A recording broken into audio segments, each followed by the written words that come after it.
Olha, eu, como a doutora Flávia, né, ressaltou no início, eu atuo muito hoje no contencioso de tribunal, ou seja, o fato muitas vezes ele já aconteceu, já gerou o processo trabalhista e nós tentamos, em certa medida, remediar a situação. E aí eu olho para trás, né, nos processos que eu O atuo, advogado de é, contencioso, ele é um ótimo advogado consultivo, porque assim, eu também adoro contencioso, eu adoro contencioso, mas a gente consegue enxergar claramente o que deu problema, então a gente exatamente. consegue muito bem ver, sim, o que pode ser feito no Era preventivo. isso que eu dizia. Sim, É olhar para trás e falar, puxa vida, perdeu-se uma oportunidade. Por que que não foi feito isso? Às vezes, até se tinha ideia, ou foi feito, mas não foi concretizado, enfim.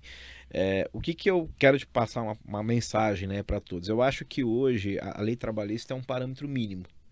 A gente imaginar que nós temos que depender do Congresso ou do presidente da República perfeito. soltar Uhum. uma medida provisória para ela regulamentar a nossa realidade, que é uma realidade que é dinâmica e no nosso país é praticamente assim, impossível de nós estarmos sempre um passo à frente, é exigir demais. Nós não exigimos nos últimos 80 anos a CLT, não vamos exigir agora. Então, a legislação trabalhista ela pode ser construída pela empresa. Existe uma falsa ideia de que não, a lei não pode ser criada pela empresa. Na verdade, é um campo muito aberto para ela criar, tanto na parte coletiva, como eu falei aqui do tema 1046 do Supremo, como na parte, e aí quem de fato implementa, cumpre, compliance, código de ética, código de conduta, políticas empresariais, regulamentos internos. Então, tudo isso são normativas, não de aconselhamento. Olha, cuidado, não faça, tenha, observe. Não, é lei, é a regra posta.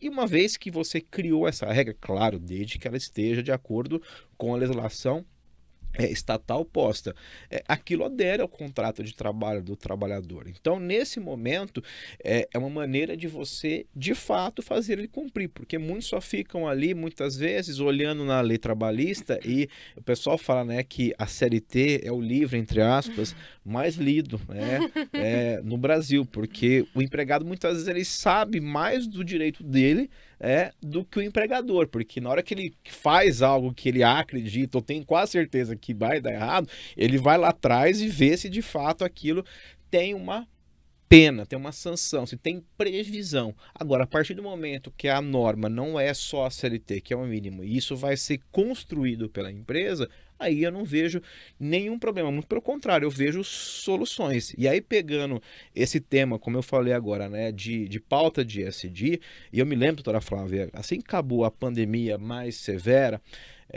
eu fui ao TST e fui entregar alguns livros, né, para os ministros. A editora é sempre muito gentil de oferecer os livros para os gabinetes. E na época eu tinha acabado de lançar um livro sobre ESG, de uma forma geral, não focado na área do trabalhista, de uma forma geral. E quando eu entreguei cada exemplar a cada um dos ministros e ministras, eu identifiquei no olhar de cada um deles que eu tinha quase certeza, eu só não perguntei porque ia ficar muito chato, que eles não sabiam do que eu estava falando.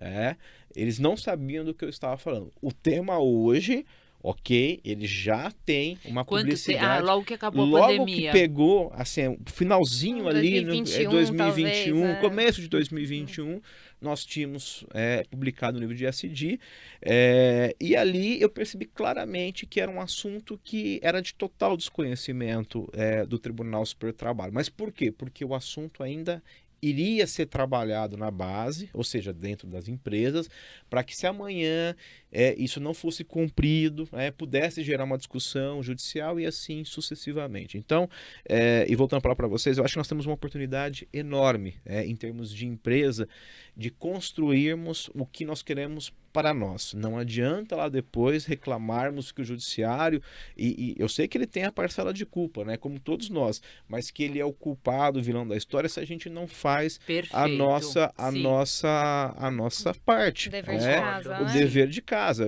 Se amanhã uma interpretação, ela é uma interpretação, seja de um lado, seja de outro, mas isso só foi possível ser construído porque lá no passado nós acabamos deixando a desejar. Tanto é que empresas que de fato têm uma política rigorosa de compliance e hoje cada vez mais de SD, vestem a camisa e fazem acontecer, nós não vemos processo trabalhista. Uhum. Nós vamos ver uma discussão ou outra, questões muito pontuais, mas que gerariam, em certa medida, uma controvérsia em qualquer cenário, mas não de situações envolvendo práticas sediadoras, não de situações envolvendo políticas de grupos do WhatsApp, porque essas empresas que são realmente, que investem nessa capacitação, elas já estão, em certa medida, um passo à frente. Então a gente tem que aproveitar esse momento para criar essa oportunidade.